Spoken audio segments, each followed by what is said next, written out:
Are you a first-time home buyer feeling priced out of the California market? Or maybe you're dreaming of a way to keep your family close without living on top of each other? There is a powerful solution taking over California right now. It's the ADU, the Accessory Dwelling Unit. Today, I'm breaking down why these are absolute game changers, and I'm sharing the exact lessons I learned building my own. You might know them as granny flats, casitas, or in-law suites. Essentially, an ADU is a self-contained secondary home on your property. There are two main types you need to know. The standard ADU, up to 1,200 square foot detached or attached. The junior ADU, up to 500 square foot, usually a converted bedroom or garage within the main home.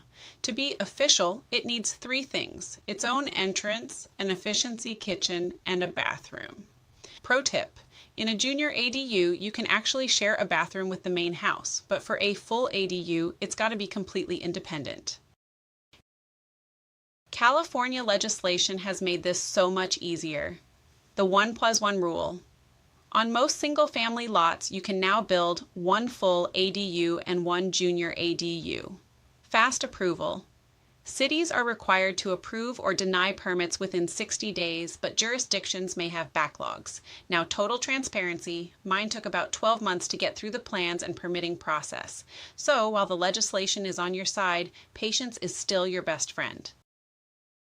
I've been through the trenches on this, so here are my top 3 tips. 1.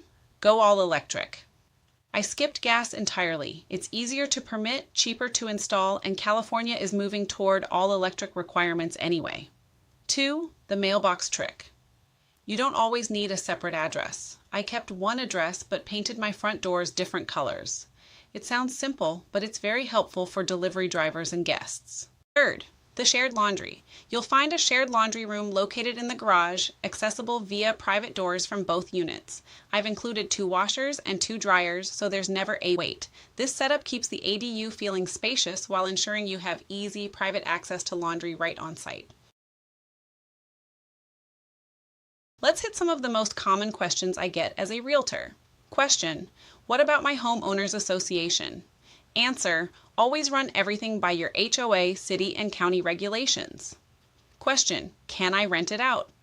Answer: yes, but in most areas it must be long-term, 30+ days. Question: can I sell the ADU separately from the main home? Answer: sometimes yes, but it needs to be structured as a condo.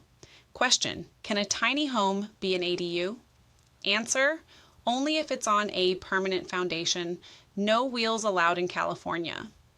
Question: is it possible for an ADU to use the main house's utility meters? Answer: yes, but both units will be on the same account, meaning you will receive only one bill for all usage. How do you pay for it? Grants. Programs like CalHFA offer up to $40,000 in free grant money to help with pre-development costs. Equity. You can often use a HELOC or a renovation loan to fund the build. Qualifying. Many lenders now let you use future rental income from the ADU to help you qualify for the mortgage. Whether you want to house your parents, help your kids buy their first home, or just generate passive income, an ADU is a massive win for your property value. I'm CamiLynn, your Southern California ADU expert. I'm here to help.